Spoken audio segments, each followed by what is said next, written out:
makan siang cuman minum, ada yang cuman sarapan asap. Lalu kemudian uang itu masuk hanya sekedar numpang transit sebentar di rekening, berikutnya pindah ke dokter spesialis jantung.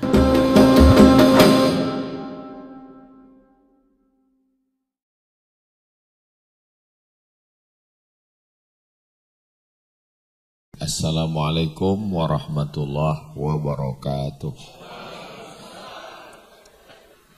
Kalau Tuan pergi ke Batam, jangan lupa membeli ikan. Dari bunyi sambutan salam, nampaknya jamaah ini lagi banyak ujian.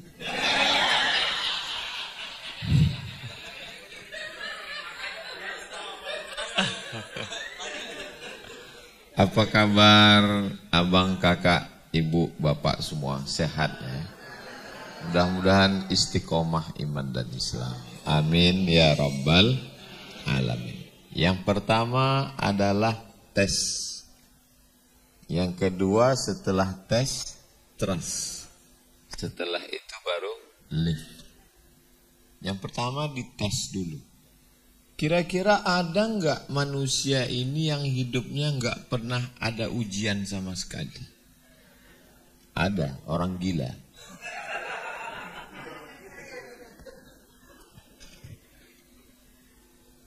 Tadi kita sebut namanya Allahumma sholli ala Sayyidina Muhammad wa ala ali Sayyidina Muhammad. Kama shallaita ala Sayyidina Ibrahim wa ala ali Sayyidina Ibrahim. Kama barakta ala Sayyidina Muhammad wa ala ali Muhammad. Kama barakta ala Sayyidina Ibrahim wa ala ali Sayyidina Ibrahim. Nabi Ibrahim lahir punya bapak namanya Azar. Siapa nama bapaknya? Azar. Wa idh qala Ibrahimu li abihi Azara. Ingatlah ketika Ibrahim berkata kepada bapaknya Azar, atattakhidhu asnaman alihah. Kenapa kamu nyembah berhala? Punya bapak nyembah berhala. Makanya kalau ada yang taubat, ada yang hijrah, Ustaz Somad, bapak saya belum sholat, ibu saya belum mau pakai hijab. Belum ada apa-apanya dibanding Nabi Ibrahim. Semua berhala-berhala itu bapaknya yang buat. Tertulis di tengkuknya, made in Azar. Bayangkan itu. Dan ketika Nabi Ibrahim ngajak, apa kata dia? La illam tantahi, kalau kamu enggak berhenti menceramahi saya, la arjumannaka, saya lempar kamu pakai batu sampai mati, wahjurni maliya, tinggalkan saya. Tapi apa jawab Nabi Ibrahim? Sa'astaghfirulaka rabbi, saya akan mintakan ampun kepada Allah untukmu. Innahu kana bihafiyya, karena Allah mengabulkan doa-doa saya. Selesai ujian pertama. Ujian terdekat bapak, ayah, habis. Selesaikah hidup? Belum. Ujian lagi menghadapi pemimpin yang zalim, namanya Namrus. Mereka membuat berhala. Ketika mereka lagi pergi ke kebun, datang Nabi Ibrahim, dihancurkannya berhala-berhala itu, lalu diambilnya kampak, disangkutkannya ke berhala yang paling besar. Pulang mereka dari kebun, mereka udah menduga, ini pasti ulah Ibrahim. Tangkap Ibrahim. A'anta fa'alta hadza li'atinahi ya Ibrahim. Apakah kamu yang melakukan ini wahai Ibrahim? Kata Ibrahim, bukan saya. Bal fa'alahu kabiruhum hadza. Yang melakukan ini berhala yang besar. Fas'aluhu in kanu yantiqun. Kalau enggak percaya, ya tanya aja. Orang kalau kalah otak, dia akan main otak. Ngadu ke penguasa. Bakar Ibrahim, kumpulkan api, harriquhu, bakar dia. Disitulah turun mukjizat. Ya nar, wahai api, kuni bardan wasalaman ala Ibrahim. Sejuk, dingin, aman, nyaman, adem, ayam, tentram. Ibrahim keluar. Selesai. Dengan ayah, selesai. Dengan berhala, selesai. Dengan penguasa zalim, selesai. Selesaikah masalah hidup? Belum. Menikah dengan Sarah, enggak punya anak. Berdoa petang, pagi, siang, malam berdoa, enggak juga punya anak. Enggak selesai. Akhirnya menikah dengan Hajar. Lalu kemudian lahirlah seorang anak. Nabi Ibrahim berdoa, Rabbi habli minas sholihin, Rabbi habli minas sholihin, Rabbi habli minas sholihin. Lahir Ismail, umur Ibrahim 86 tahun. Barulah lahir anak. Ternyata Allah mau kasih tahu. Istrimu yang sudah divonis orang mandul, yang katanya nggak akan mungkin punya anak, mohon maaf. 13 tahun umur Nabi Ismail, lahir adiknya Ishak dari istri yang katanya nggak akan mungkin punya anak. Waktu itu umur Nabi Ibrahim 99 tahun. Selesai masalah. Masalah punya anak selesai. Apalagi? Allah minta, antarkan anakmu yang baru lahir itu ke tempat yang jauh dari Palestina ke kota Makkah. Nabi Ibrahim baru saja punya anak, disuruh antarkan ke Palestina. Dari Palestina antarkan ke Makkah. Apa doa Nabi Ibrahim? Askantu min zurriyati fi wadin ghairi dhi zar'in inda baitikal muharram. Ya Allah, kutinggalkan anakku di suatu lembah yang enggak ada tanam-tanaman di situ. Air enggak ada, kering kerontang. Ketika Nabi Ibrahim mau pergi, Hajar memegang ujung jubah Ibrahim. Apa kata Hajar? Allahu amaraka bihadza. Apakah Allah yang menyuruh engkau meninggalkan kami di sini, wahai Ibrahim?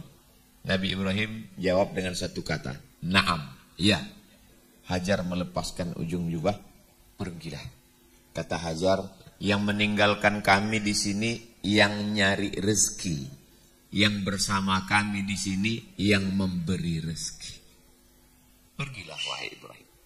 Sebenarnya Hajar ingin meyakinkan, apakah Ibrahim ini pulang itu karena Allah yang nyuruh atau karena istri tuanya nyuruh? Allahu amaraka bihadza. Apakah Allah yang nyuruh kamu meninggalkan kami di sini? Ibrahim menjawab dengan pasti satu kata, Naam. Allah menyuruh saya. Silakan pergi Ibrahim. Karena yang pergi ini pencari rezeki, sedangkan yang bersama kami di sini adalah pemberi rezeki. Panas, air habis, dia bukan perempuan yang lemah. Dia tidak berkata mengangkat tangannya, anakku Nabi, suamiku Nabi, kenapa aku dibiarkan di sini? Enggak. Apa yang dilakukan oleh Sarah? Apa yang dilakukan oleh Hajar? Lari ke atas bukit Sofa, enggak ada air. Lari ke atas bukit Marwah, enggak ada air. Ternyata air itu keluar bukan dari tumit seorang perempuan yang berlari. Bukit Sofa Marwah 500 meter. Tapi air itu datang dari tumit anak kecil yang belum pandai berdiri. Yang digesekkan ke pasir, memancar air. Berkumpullah, berkumpullah. Bahasa Arabnya zamzami, zamzami. Berkumpullah. Air zam-zam itu berkumpul. Ibrahim pindah dari Babilonia ke Palestina 1800 sebelum Masehi. Sekarang sudah 2025. Berarti 3.800 tahun yang lalu air itu memancar tidak kering sampai sekarang. Perjuangan seorang perempuan yang luar biasa. Memang perempuan itu dari dulu luar biasa. Laki-laki biasa di luar. Dengan ayah selesai. Dengan penguasa zalim selesai. Dengan penyembah berhala selesai. Dengan istri selesai. Berpisah dengan anak selesai. Selesaikah ujian? Belum. Begitu anak remaja, apa yang terjadi? Ya bunayya, wahai anakku, inni ara fil manam, aku lihat dalam mimpiku, anni azbahuka, aku menyembelih lehermu, fanzur madza tara, apa pendapat? Ini ujian terberat. Kalau bapak ibu nggak percaya ini ujian terberat, pulang dari sini panggil anak. Wahai anakku, aku bermimpi tadi malam, aku menyembelih lehermu. What is your opinion? Apa jawab Nabi Ismail? Ya abati, wahai ayahku, if'al ma tu'mar, laksanakan perintah Allah. Satajiduni insyaallahu minas sabirin. Insyaallah aku menjadi anak yang sabar. Ketika pisau itu sudah sampai di leher Ismail, terasa pisau itu sejuk dingin.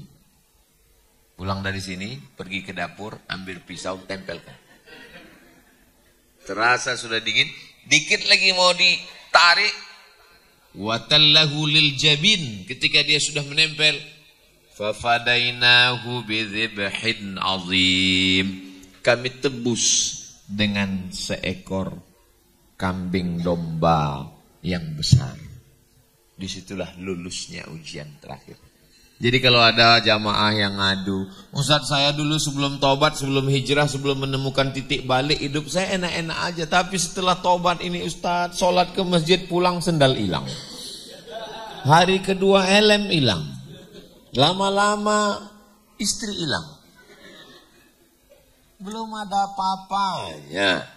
Jadi penyebutan Nabi Ibrahim satu hari berapa kali kita sebut kama satu sholat sunat aja 4 kali sebut kama sallaita ala Ibrahim wa ala ali Ibrahim kama barakta ala Ibrahim wa ala ali Ibrahim. Itu bukan asal sebut aja, menyadarkan diri kita bahwa hidup ini penuh dengan ujian. Maka memang betul, saya pun hari ini kena ujian juga. Yang tampil bertiga, kok diuji fotonya 1? Ini ujian paling berat buat saya. Ujian. Nabi Muhammad SAW lahir ke atas dunia tidak pernah melihat ayahnya karena baru 2 bulan dalam kandungan sudah meninggal. Lagi sayang-sayangnya pelukan seorang ibu 6 tahun meninggal Aminah. Dijaga, dipelihara oleh kakek Abdul Muttalib. Kalau Abdul Muttalib dipasangkan kasur di samping Ka'bah, itu nggak ada satupun anaknya yang berani duduk. Abdul Muttalib. Datang Muhammad SAW lari-lari. Datang anaknya mau menarik, biarkan. Cucuku karena nggak punya ayah, nggak punya ibu. Kakek meninggal. Diasuh oleh paman. Paman yang paling miskin, paling susah, anaknya banyak, namanya Abu Talib. Abu Talib yang menjaga. Di saat embargo orang kafir Quraisy, Abu Talib meninggal dunia. 2 tempat berpegang. Yang pertama Abu Talib, yang kedua Khadijah. Di tahun yang sama Abu Talib meninggal, Khadijah meninggal. Anaknya 4. Zainab, Ruqayyah, Ummu Kulthum, Fatimah. Zainab, Ruqayyah, Ummu Kulthum meninggal ketika Nabi masih hidup. 1 cuman anaknya yang meninggal setelah Nabi meninggal. 6 bulan setelah Nabi meninggal baru Fatimah meninggal. Anak laki-lakinya Abdullah, Al-Qasim, Abdullah. Itu yang dari Khadijah. Ada 1 dari Maria Al-Qibtiyah namanya Ibrahim. Meninggal juga. 3 anak laki-laki meninggal. 3 anak perempuan meninggal. Jadi kalau ada orang, saya baru taubat Ustaz, saya baru hijrah, ujian saya berat sekali. Tobatnya kapan? Pagi tadi. Ini belum ada apa-apanya. Jadi sebenarnya semakin kuat tekanan hidup, Allah ingin supaya kita menjadi yang lulus, yang terbaik. Kalau ujian S1 100 lembar skripsi. Ujian S2 200 lembar. Ujian S3 300 lembar. Di atas itu S teler, S doger, S bandung, S cendol. Jadi memang semua ada ujiannya. Maka judul malam ini memang sudah tepat sekali. Yang pertama adalah ujian. Kalau dia di atas, batu-batu kapur itu di atas. Tapi kalau tekanannya sudah semakin kuat, itu berubah menjadi batu bara. Batu bara yang di dalam tanah. Kalau yang di atas tanah itu Abdul Somad batu bara. Tapi kalau panasnya sudah 200 derajat Celcius, 300, 400, 500, sampai 9, 10 skala Mohs, dia sudah menjadi batu yang sangat keras. Itulah yang disebut dengan intan, berbalutkan berlian di dalam. Ini disebut, ini pulang banyak yang mau ini. Semakin keras tekanan, semakin panas, karena sesungguhnya semakin mahal, semakin dicari. Makanya kalau dia memang betul-betul batu, 2-3 kali gosok, jadi. Tapi kalau sudah 100 kali gosok, enggak juga jadi, berarti memang batu gilingan. Cocoknya untuk sambal terasi. Tapi bukan berarti enggak ada gunanya. Tetap ada manfaatnya. Cuma tempatnya aja yang beda. Kayu juga begitu. Ada yang kayu jati. Tapi ada yang kayu untuk bakar. Ada kayu bakar. Tapi ada kayu yang lebih hebat lagi. Begitu kita pergi ke Saudi Arabia, melihatnya, tanyanya 1 gram berapa? $100. Ud. Itulah dia kayu gaharu. Sudah gaharu cendana pula, sudah tahu bertanya pula. Saya pernah dikasih orang minyak sebotol segini. Ustaz Somad, ini khusus untuk Ustaz, harganya $1.000. Langsung saya buka kalkulator, 1.000 kali 15 juta. Saya simpan sampai sekarang nggak saya pakai.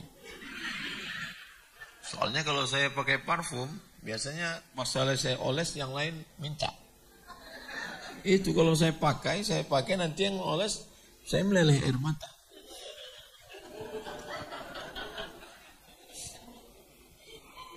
Jadi memang ada kualitasnya masing-masing. Kenapa gaharu itu sangat mahal? Letaknya di dalam hutan. Dan sekarang sudah hampir punah, dikalahkan oleh kelapa sawit. Dan dia mesti dilukai. Semakin terluka gaharu itu, semakin. Makanya gaharu-gaharu yang buatan itu sekarang ditanam, itu mesti dibor, dibakar, supaya tumbuh dia di dalam. Dan setelah itu barulah dicongkel, jadilah gaharu. Saya kebetulan sebelum berangkat ke Mesir, itu kami pelatihan bahasa Arab 2 bulan di Jakarta. Pelatihan bahasa Arab 2 bulan. Kami yang tidak dari Jakarta, saya dari Sumatera, dari Riau, beberapa kawan jalan-jalan, keliling, Sabtu, Ahad libur. Yang anak Jakarta, Jabodetabek pulang. Kami enggak pulang. Kemana kita, Mat? Sabtu, Ahad libur. Ya udahlah kita jalan-jalan aja. Jalan kami keliling Jakarta, kami tengok, kami lihat plaza. Di tempat saya plaza itu mall. Nah ini kayaknya mall nih, turun rupanya kantor semua isinya. Sama jualan-jualan di atas. Tiba-tiba teman saya hilang. Mana dia? Mundur lagi ke belakang, rupanya dia lagi duduk di kursi jati. Tahun 98, sedang krisis. Tertulis di situ, kayu kursi jati 15 juta. Saya bilang, ngapain kamu duduk di sini? Supaya seumur hidup kita pernah duduk di kursi yang harganya 15 juta. Kayu jati di tengah hutan bertemankan dengan pacat, dengan nyamuk. Tapi begitu dia dipotong, dijemur, dikeringkan, dipahat, di kertas pasir, didempul, barulah kemudian diletakkan di gedung yang tinggi pencakar langit di ibu kota negara Indonesia. Dan semua orang ingin membelinya, memilikinya. Setelah melewati ujian yang luar biasa. Cincin yang ada di tangan ibu-ibu sekalian. Apakah itu langsung jadi? Enggak. Dia di pedalaman Kalimantan orang mengambil seperti diayak dulu. Dipisahkan dulu antara kuning tanah liat dengan kuning emas dan kuning satu lagi. Baru dikumpulkan, dicuci lagi dengan merkuri. Makanya tambang ilegal merusak alam, ikan mati karena racun. Dan orang yang memakai itu pun kena radiasi merkuri. Barulah setelah itu jadi butiran-butiran emas. Baru diambillah intan berlian. Lalu kemudian disematkan. Semua calon pengantin baru pergi melihat etalase kaca di mall yang mahal ketika ditunjuk. Kira-kira nanti kita nikah Maharnya yang mana ya? Ini aja. Begitu ditanya, berapa harganya? 300 juta. Langsung berdenyut tangkai jantung. Hampir innalillahi wa inna ilaihi raji'un. Kenapa orang semua mau? Karena proses ujian. Kalau untuk diletakkan di tangan seorang mempelai perempuan saja perlu batu. Ustaz mau ngeliatkan cincin Ustaz? Enggak. Ini mereknya Casio, dikasih orang. Kalau hanya untuk diletakkan di tangan saja prosesnya begitu, apalagi untuk menjadi hamba Allah yang akan masuk ke dalam surga, akan didudukkan bersama Nabi Muhammad sallallahu alaihi wasallam. Jadi kita ini memang ujiannya macam-macam. Kadang suaminya baik, istrinya kuntilanak. Kadang istri solihah, suaminya genderuwo. Kadang suami sudah baik, istri sudah baik, anak tuyul. Jadi memang ujian itu datang dari berbagai macam sisi. Saya tidak bermaksud pulang dari sini lalu saling memanggil, hai genderuwo, hai kuntilanak, bukan itu maksud saya. Bahwa memang ujian hidup itu iya begitu. Saya mau menyatakan bahwa sedang Nabi Muhammad SAW aja yang Sayyidul Anbiya wal Mursalin ada ujiannya. Ustaz Lukman ujiannya lain. Ustaz Salim ujiannya lain. Buktinya dia lebih cepat pulang. Saya ujiannya lain. Dan memang kita, dan alhamdulillah beberapa hari ini kami, dari mulai hari Jumat, pagi, siang, malam, ketawa terus. Baru saya sadar malam ini. Ternyata mereka ini ketawa karena lepas dari ujian.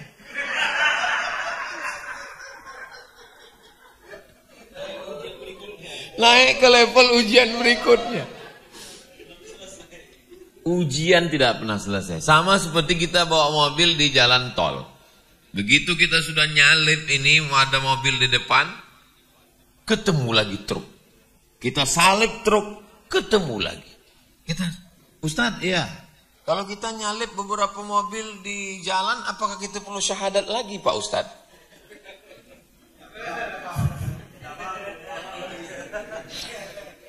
Jadi memang nggak pernah sampai akhirnya keluar dari pintu tol.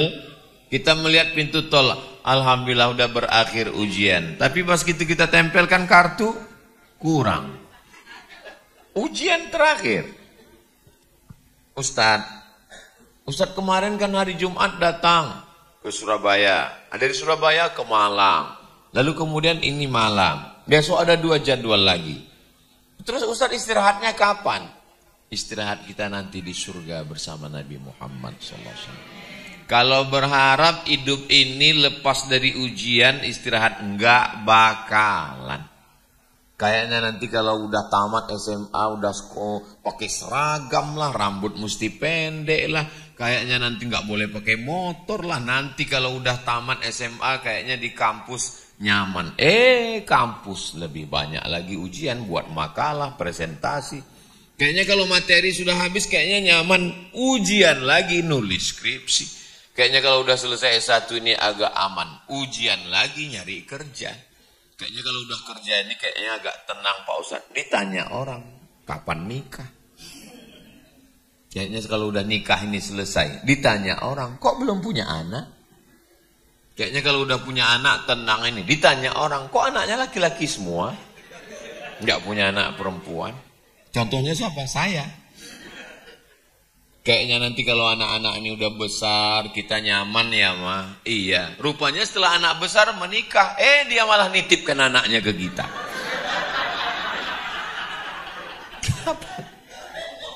Kapan hidup ini mau tenang? Kalau mau merasakan hidup ini tenang, nyaman, adem, ayam, tentram, nanti ketika kita di surga bersama Nabi Muhammad SAW, maka sempat-sempatkanlah di sela-sela kesibukan untuk sholat duha agak 2 rakaat. Sempat-sempatkan sholat tahajud di tengah malam. Sempat-sempatkan untuk bersedekah, zakat, wakaf, infak, sedekah. Karena kalau menunggu lapang, menunggu tenang, menunggu tidak akan ketemu dengan namanya ketenangan. Orang kaya pakai mobil yang mahal, lewat di jalan tol. Sendirian, istri jauh, anak jauh. Di samping tol ada padi, sawah terhampar, hijau. Di tengah sawah ada pondok. Bahagianya mereka yang ada di pondok ya.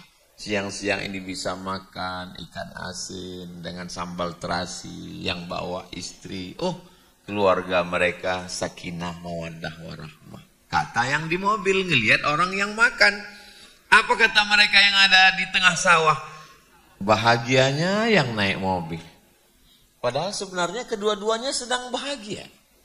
Hanya saja mereka melihat kebahagiaan itu di tempat orang lain. Maka muncullah kata-kata hikmah yang sebenarnya tidak hikmah.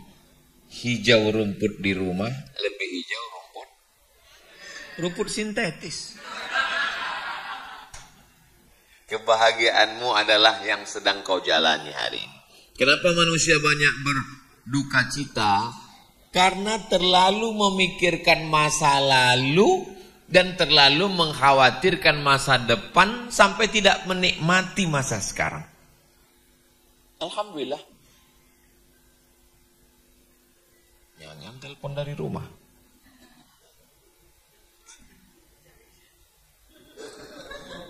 Jumat, Sabtu, Ahad, Senin itu memang izin visa saya 4 hari. Saya keluar Jumat, Sabtu, Ahad, Senin. Hanya 3 malam. Malam Sabtu, malam Ahad, malam Senin. Ini malam terakhir besok. Enggak boleh lebih dari 3 malam. Dikhawatirkan buka cabang. Maka Senin saya mesti pulang. Hari Selasa, hari Rabu, hari Kamis saya di rumah, di pondok. Kalau sekarang saya diantar, saya dijemput, saya dikawal 3 lapis. Polisi, TNI, tadi Angkatan Laut. Tapi kalau saya sedang di rumah, saya adalah seorang suami, saya seorang guru, pondok pesantren, saya seorang ayah. Maka jadi jangan Bapak Ibu bayangkan kalau saya di rumah itu lalu berkata ke anak dan istri saya, ya ayyuhallazina amanu. Enggak begitu. Ya saya seorang suami.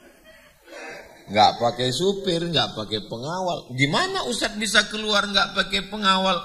Iya, saya pakai masker. Pakai masker, kacamata hitam, pakai topi pet, pakai baju hitam, pakai celana hitam, man in black. Saya gendong Sami, saya jalan sama Hazik, saya jalan sama Ustazah. Datang orang dekat, Ustaz Somad ya? Mirip, saya bilang. Ngotot dia, kemarin. Saya lagi ngotot. Sami lagi main-main bola. Main bola kecil.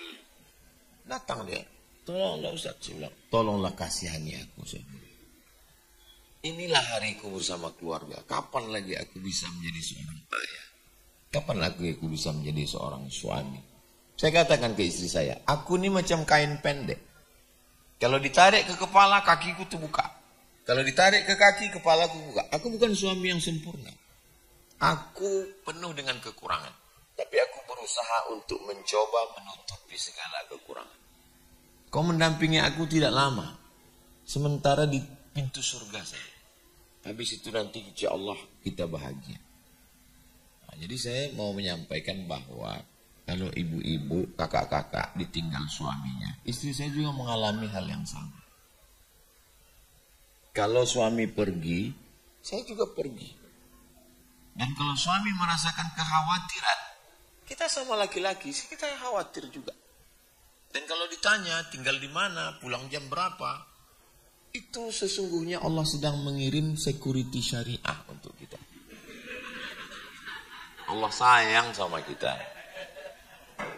Kalau ada di antara perempuan yang mengatakan, ini Pak Ustadz bukan yang doa saya dulu, saya doa suami itu yang tinggi, yang berotot, yang matanya biru, yang kulitnya putih.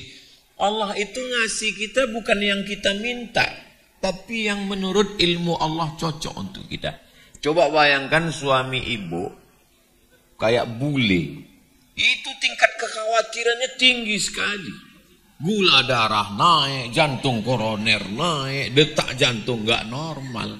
Tapi begitu dapat suami yang biasa-biasa aja, alhamdulillah Pak Ustadz. Mau diambil orang silakan. Mau nggak pulang juga nggak apa-apa. Gitu.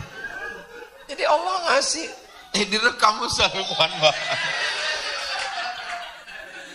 Jadi Allah itu yang paling indah itu adalah ketika menyerahkan kepada Allah Subhanahu wa taala, inna sholati wa nusuki wa mahyaya wa mamati lillahi rabbil alamin. Di awal salat, di ujung salat 4 lagi.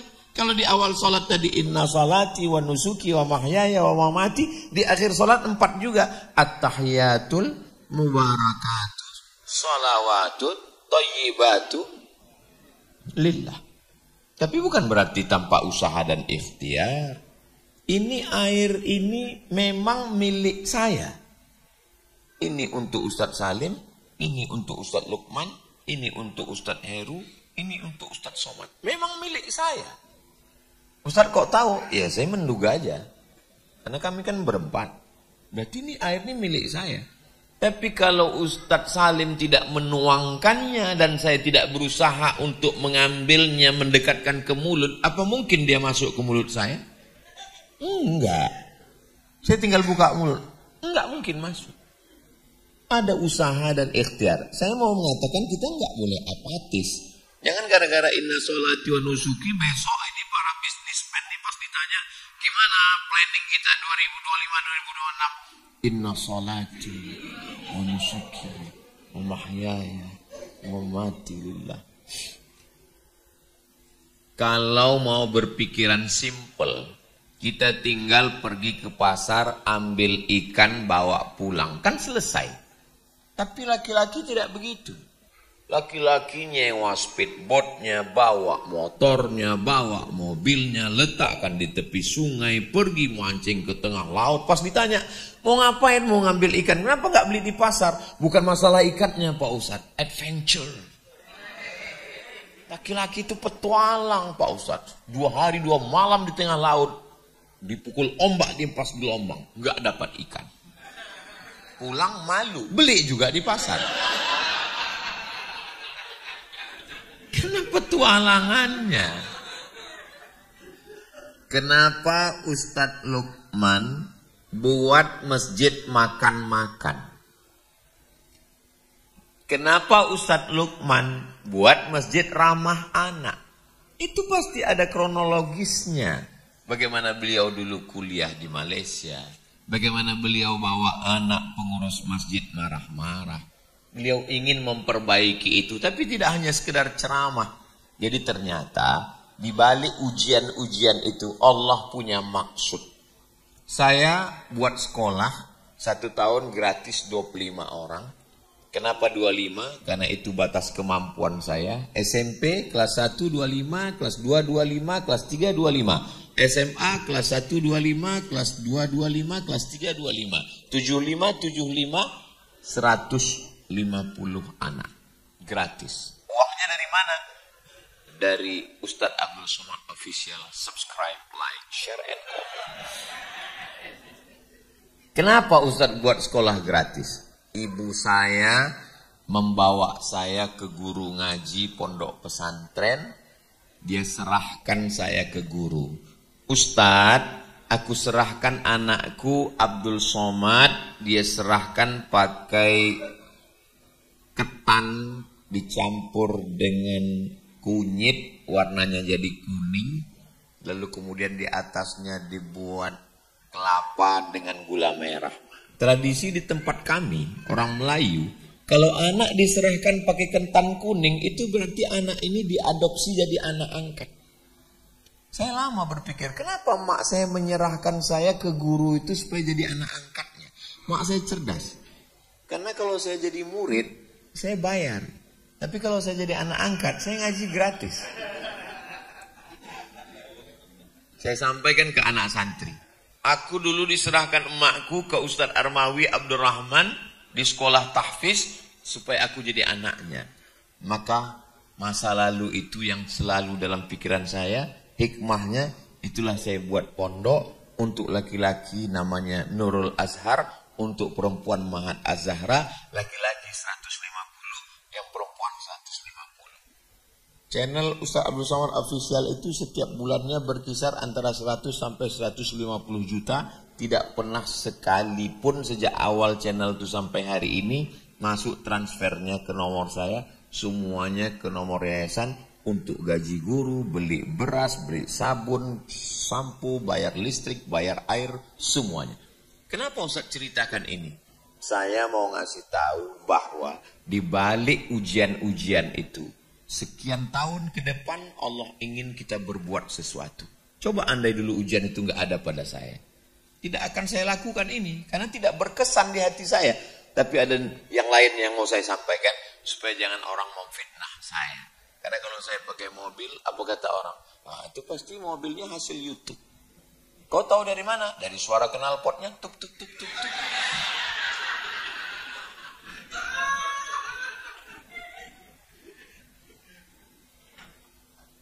Setelah melewati, sudah jam 10. Saya dikasih tahu waktunya jam 10. Baru penjelasan tes. Tapi kalau melihat dari mata jamaah ini kayaknya tahan sampai jam 12 ini. Tahan. Saya nggak tahan. Saya besok hari terakhir masih ada 2 titik lagi. Subuh jam 5 dengan jam 9, setelah itu baru terbang pulang transit Jakarta, pulang ke Pekanbaru Riau.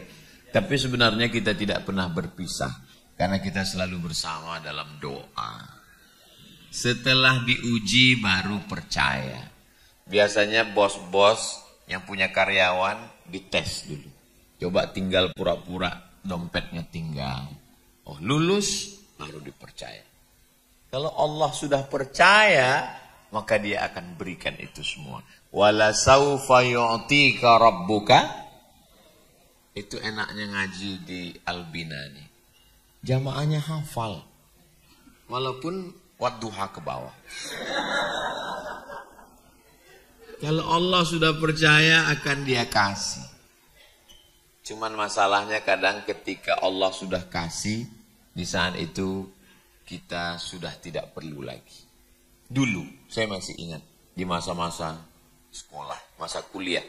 Saya di masa kuliah itu nggak pernah pacaran. Dari S1 dari 98 sampai 2002 nggak ada kenal perempuan sama sekali. Mahasiswa Indonesia di Kairo 2.400, laki-laki 2.100, perempuan 300. Saya termasuk yang tereliminasi.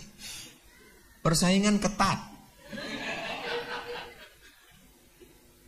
Hikmahnya, andai saya waktu itu playboy cap tupai, lompat sana, lompat sini, bolong kelapa semuanya.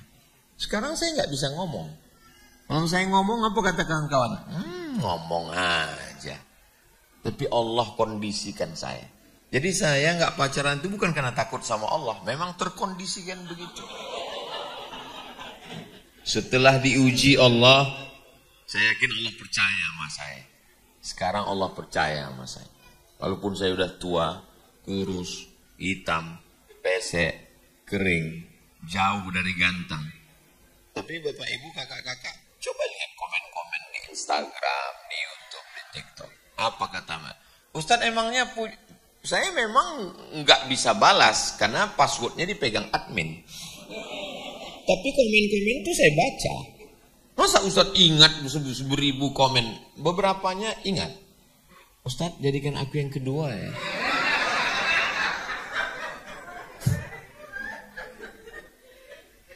Allah kalau percaya dia akan kasih. Jadi kita tinggal meraih kepercayaan Allah, trust. Hubungan kita dengan jamaah ini bukan antar perusahaan dengan karyawan. Hubungan kita satu, trust. Sekali orang percaya, jangankan hartanya, nyawanya dia berikan. Berapa banyak perempuan-perempuan anak orang kaya, kebunnya sejauh mata memandang, tapi dia ketika menikah dengan suami yang biasa-biasa saja. Apa kata si perempuan kepada suaminya? Bang, Mas, Jangankan hartaku, jangankan STNK BPKB ku, nyawaku ku berikan kepadamu. Satu-satunya kesalahanku dalam hidup adalah satu, mencintaimu. Nyawa dia berikan. Kenapa? Hubungan adalah trust, kepercayaan. Tapi kalau sekali dia sudah tidak percaya, seumur hidup. Makanya seringkali saya ketemu dengan jamaah itu, kalau ketemu dengan saya foto sampai 2-3 kali. Pas saya tanya, untuk apa? Persiapan Pak Ustadz, lapor ke rumah. Kalau sama Ustadz, Allah percaya insya Allah. Alhamdulillah. Mudah-mudahan istri saya percaya sama saya. Setelah percaya, baru Allah naikkan derajat pelan-pelan. Cuman standar kita kan derajat ini selalunya materi. Siapa yang tidur di atas singgasana yang tinggi, megah, mewah, cantik, mahal, dialah yang tinggi derajatnya. Kalau begitu standar kita berpikir, yang tidur di atas tempat tidur yang tinggi, yang mahal, yang mewah, yang sutra, itu Abu Jahal, Abu Lahab. Nabi Muhammad SAW tidurnya di atas pelepah kurma. Standar itu tidak berlaku. Siapa yang berkuasa, yang hebat, berarti naik derajatnya. Siapa yang terlunta-lunta di tengah gurun pasir, berarti derajatnya rendah. Kalau itu yang dijadikan standar, maka yang tinggi derajatnya Fir'aun. Sedangkan Nabi Musa terusir dari istana. Standar ketinggian itu ada pada istiqomah. Jadi kalau kita istiqomah sholat berjamaah, istiqomah baca Quran, istiqomah berzikir, istiqomah dalam kebaikan, sesungguhnya kita sedang diangkat Allah derajatnya. Walaupun kita hebat di mata manusia, berapa lamalah kehidupan ini? Kehidupan ini, kenapa Ustadz bisa berjalan? Kenapa Ustadz bisa megang mikrofon? Kenapa Ustadz bisa ngomong? Iya, karena darah masih mengalir ke otak saya. Dari otak saya mengalir ke mulut. Sinkron antara apa yang mau saya omongkan dengan apa yang terpikirkan. Ngalir dia. Dari mana otak itu bisa mendapatkan darah? Dari jantung. Jantung itu berdegup.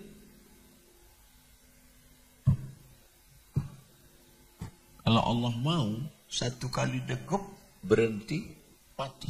Kena serangan. Kok Israel? Serangan jantung. Enggak nunggu tua, enggak nunggu sakit. Orang kalau sudah kena serangan jantung mendadak, berhenti jantung. Kalau tulang, otak masih bisa hidup selama jantung masih berdegup, berdetak. Tapi kalau sudah jantung berhenti, habis.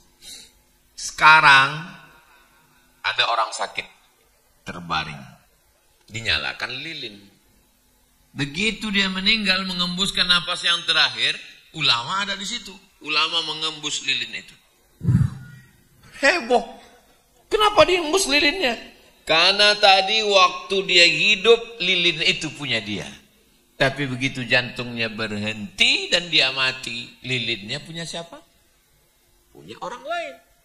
Punya anaknya, punya istrinya. Dan anak istrinya belum tentu izin lilinnya hidup. Itulah mengapa lilin itu aku padamkan. Sekarang semua punya kita. Rumah punya kita, gedung punya kita, mobil punya kita, motor punya kita, handphone punya kita. Begitu jantung berhenti, STNK, BPKB akan dibawa ke kantor Samsat berganti nama milik orang lain.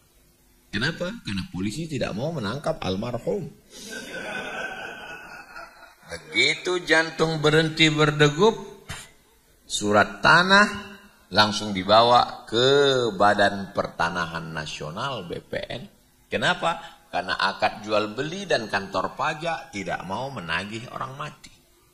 Surat tanah berganti nama orang lain, surat mobil berganti nama orang lain. Dan yang paling menyakitkan, tarik nafas panjang-panjang, surat nikah berganti nama orang lain. Mereka hanya menanti 4 bulan 10 hari. Setelah 4 bulan 10 hari, surat nikah berganti nama orang lain. Siapa? Bronis, Brondong Mah.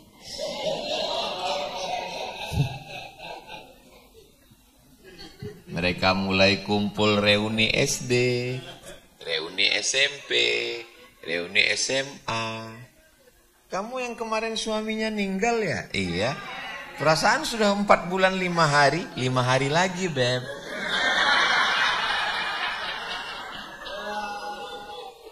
Rumah kamu yang bangun, tanahnya kamu yang nyari, arsiteknya, ruang tamunya, kamarnya, keramiknya dari mana, bentuk toilet, kamar mandi, semua. Tapi apa yang terjadi? Dia yang datang menikmati.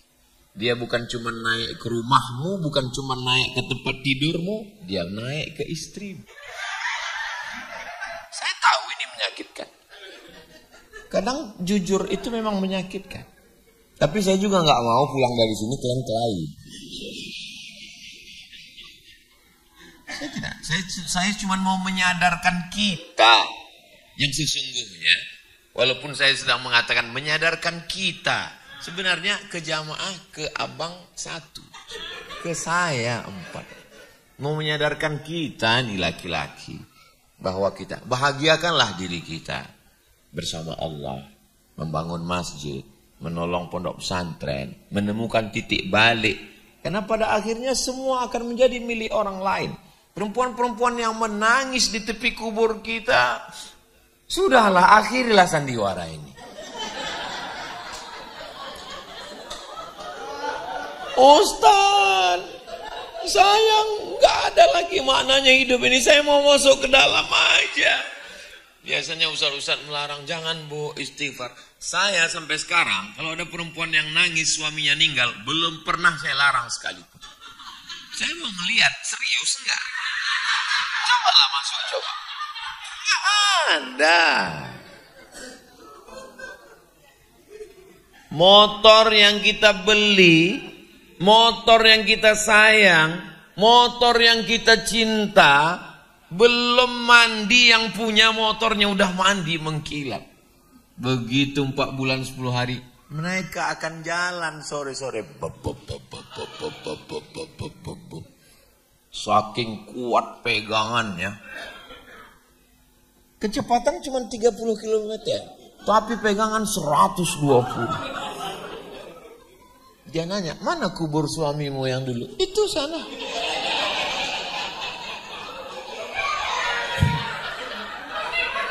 Nunjuk makam kita pun gak bisa pakai tangan lagi.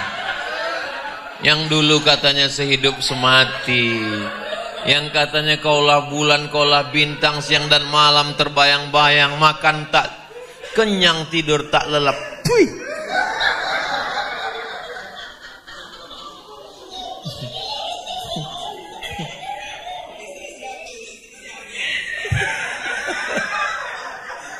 Pada akhirnya kita akan menghadap Allah Subhanahu wa ta'ala. Siapkan bekal. Apa yang akan kita bawa menghadap Allah Subhanahu wa ta'ala. Datang gak bawa apa-apa, pulang pun gak bawa apa-apa, tapi disibukkan oleh apa-apa. Dan di akhirat nanti hisabnya lama gara-gara apa-apa. Terus hidup ini apa-apa sebenarnya. Datang nggak bawa apa-apa. Ada di antara kita ini yang datang bawa surat tanah? Nggak ada. Pulang pun nggak bawa apa-apa. Di dunia sibuk, heboh, pergi sana, pergi sini, pagi, pulang petang, kepala jadi kaki, kaki jadi kepala. Berangkat pagi nggak sempat sholat subuh, takut macet. Sampai di kantor subuh sudah habis, meeting, browsing, nggak sempat sarapan. Sampai waktu siang, zuhur hilang, masuk asar, pulang takut lagi, rapat itu ini segala macam, lembur, pulang. Sampai rumah, makan pagi, makan siang, cuman minum, ada yang cuman sarapan asap. Lalu kemudian uang itu masuk, hanya sekedar numpang transit sebentar di rekening, berikutnya pindah ke dokter spesialis jantung, pasang ring. Kalau kebetulan yang saya omongin ini terjadi, jangan tersinggung. Kunci dengar tausiah Ustaz Somad itu satu, jangan tersinggung. Ada beberapa jamaah tersinggung, pulang, meninggal.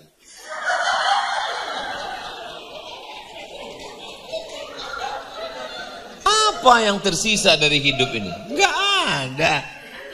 An-nasu niyam. Kata Sayyidina Ali, an-nasu niyam. Manusia ini seperti orang tidur. Ada yang mimpi jadi orang kaya, ada yang mimpi jadi orang viral, ada yang mimpi jadi penguasa. Falamma matu intabahu. Ketika mati, barulah dia terbangun dari tidur panjangnya. Ternyata hidup hanya mimpi. Yang dulu katanya fata morgana. Mana itu malaikat? Mana itu surga? Mana itu neraka? Mana itu alam barzah?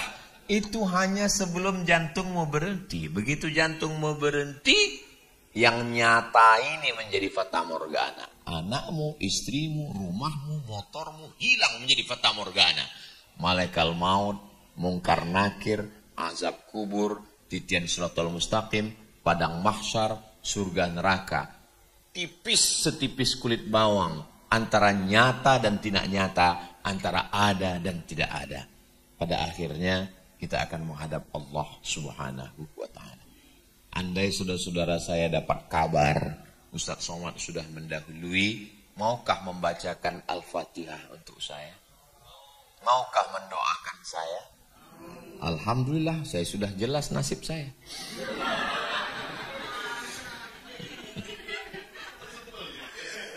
Hidup ini menunggu mati. Yang namanya nunggu itu kan membosankan. Maka sebelum Allah datangkan malaikat maut mencabut nyawa, dikirim Allah lah makhluk-makhluk yang lucu-lucu. Suami yang lucu-lucu, anak yang lucu-lucu, istri yang lucu-lucu. Hidup ini nunggu. Yang namanya nunggu itu membosankan. Maka Allah kirim satu makhluk yang lebih membosankan dari menunggu. Supaya nggak terlalu membosankan. Hidup ini permainan. Nggak usah terlalu serius, Besti. Yang serius itu adalah menyiapkan bekal setelah mati. Mudah-mudahan saya bukan cuma pandai ngomong, tapi juga doakan supaya saya bisa mengamalkan yang saya sampaikan ini. Agaknya itu yang dapat saya sampaikan. Terima kasih segala perhatian. Madiun lemahe teles. Matur nuwun Allah sing bales. Itu pantun dikasih Habib Muhammad bin Anis. Kalau pantun yang asli dari saya, menangkap puyuh di Bukit Selasih. Thank you dan terima kasih. Banyak kata-kata saya tidak berkenan di hati, menyinggung perasaan saya, mohon maaf. Sudikah Bapak Ibu, kakak, abang semua memaafkan saya? Alhamdulillah. Enggak ada niat jahat, enggak ada niat jelek. Semuanya dalam rangka watawasau bil haq watawasau bisabr. Aku qouli hadza astaghfirullah li wa lakum. Wassalamualaikum warahmatullahi wabarakatuh. Allahu biha ya Allah biha ya Allah bi husnil khatimah wa ya ayyuhar rajul minhu syafa'atan sallu alaihi wa sallimu taslima.